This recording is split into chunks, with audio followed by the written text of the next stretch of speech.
morning, traders. Welcome to the TMT Stock Market Strategy video for Friday, January 13th. All right, guys, another range-bound day. Yes, the markets were down. Yes, again, buy the dip mentality.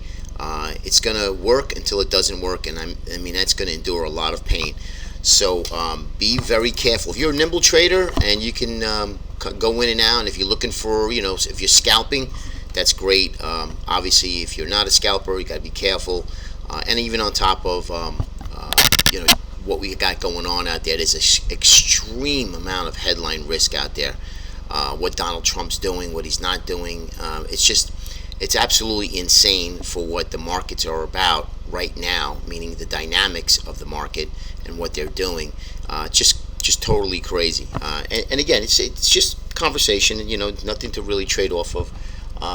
And I don't want to get too far into it, but you just have to be very careful. And going on 30 years doing this, I've never really seen a market this dysfunctionally out of whack for what policies are and what the markets are doing, the economy's doing, and the market just continues to go up. And right in front of you, you have the average true range. This is a good gauge of risk and a good gauge of volatility. And you can see here how we are extremely stretched with the rubber band. We're basically in the basement with the average true range, meaning that there is absolutely no volatility. There's absolutely no fear. I didn't even show you the VIX chart because it's at near historic lows, and no one really cares. We have consumer sentiment 6-year highs. When you see something like that in a normal market, you would say 6-year highs, near to all-time lows. This is something and we really kind of portray this more for the longer-term investor, swing trader. Let me tighten up stops. I'm not going to add anymore. And then you go in protection mode, where you have these algorithms that just run wild, totally wild. And they're going to screw the market up at one point. And then when the market goes down every day for whatever, 6, 8 days, 10 days, even a month, which we would never see, but just hypothetically, everybody would be up in arms and call for, hey, this is ridiculous, we have to do something about it.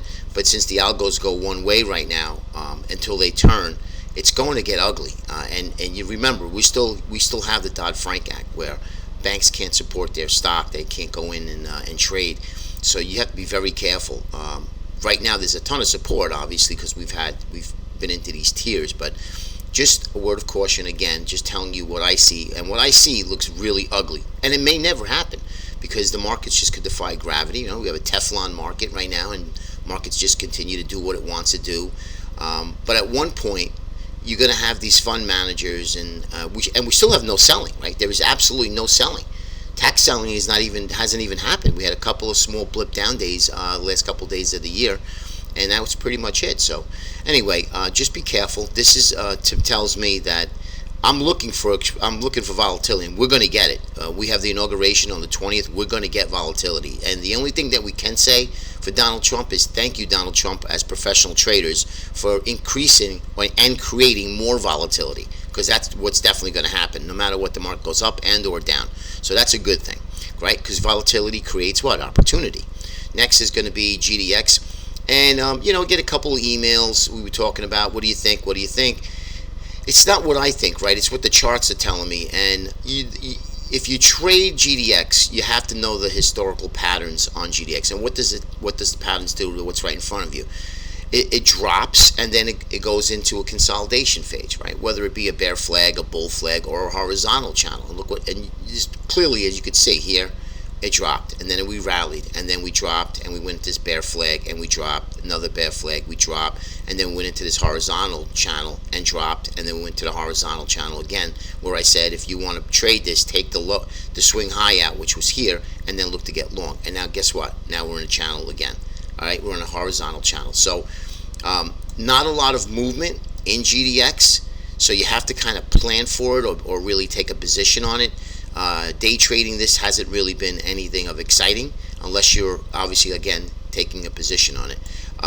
We have to see what happens here. The dollar is actually getting crushed for the last few days. And then we also have bonds that actually rallied real nicely with gold. So we'll see where this goes. But I think we're just about there where I think we get the first pullback. And that first pullback, guys, in GDX GLD is going to be really important to see if we make a higher low from this previous base.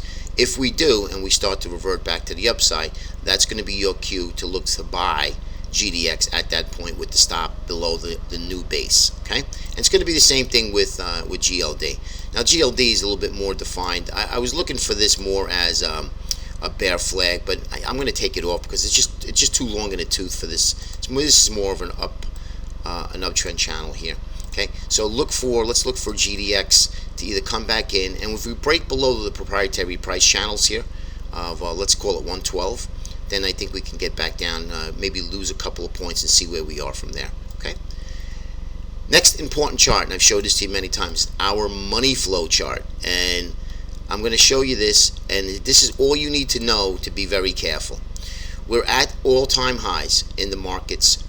Our forward PEs in the markets are extremely expensive, so there's no discount of buying stocks unless you're buying a stock that got hit on earnings, and that's different. Okay, so here's the spiders. You can see here RSI. All right, now here is what we want to pay attention to. We're below the yearly average, okay, while the markets are at all-time highs. All right, we do have, we're above our 50 in accumulation distribution. We did curl up again. That's great. But look at what's happening to money flow. Money flow is coming out of the S&P. So what does that mean? Danger alerts us, right? Danger is ahead. All right, so this alerts us that we have to say, watch out. Money is coming out of the S&P and rolling into other asset classes, I would assume, because we haven't had a major sell-off. If money was coming out of the S&P and pretty much every other sector, you'd see a big outflows, and then you see the market sell off. But when money comes out of one and goes into another, that'll be fine. But at least as for the S&P, this to me is a very dangerous sign, because prices are moving higher with support of no money. Okay, and that means, that just tells me it's totally algorithmic driven. Okay, so just be very careful yet again. All right, now it doesn't mean you can't trade it long for the day. Absolutely, if you can. But look, we've gone nowhere. We've gone nowhere for, again, another 6 or 7 trading days, and we had like, again, 6 or 7 trading days. We had a little bit of a blip, 3 days up. We went 4 or 5 days sideways. We went 2 days down, and we went back up again 1 day with the doji, and then sideways for 6 days. This is killing volatility and killing the market right here. Okay, so this is where you have to really use your head and start looking for opportunity. If the indexing isn't working, really, if we're not moving anywhere. All right. Next is the IWM, 135, 139, guys. That's it. Nothing else I can tell you. We lose 135. I think we should flush all the way down to 126. Okay, of course, hitting the 36, the 50, the 61.8% retracement. But 135, 139. This thing hasn't gone anywhere all of January. Okay, well, pretty much all of December and parts of January, going into the half of the month of January. Okay, and last is going to be the Qs. We did get a blip lower. Amazon held the market up along with Facebook, which is just absolutely insane. If you looked at the chart of Facebook, you would say to yourself, well, we filled the gap, and where do we go from here? Well, we're up 8 days. Do you chase it up 8-day trading? It's just sick. Anyway, be careful out there, guys. Be selective in your stocks. Look for good earning, solid earning plays. I put out 2 yesterday. Was CRM, really, really good pop up. But remember, you wait for the pullback. You don't chase. And CUDA, C-U-D-A, had another nice little move yesterday, and it pulled back yesterday on weakness. So you want to buy on weakness and you want to sell on strength. Just keep that in mind. Have a great weekend. We'll see you Monday.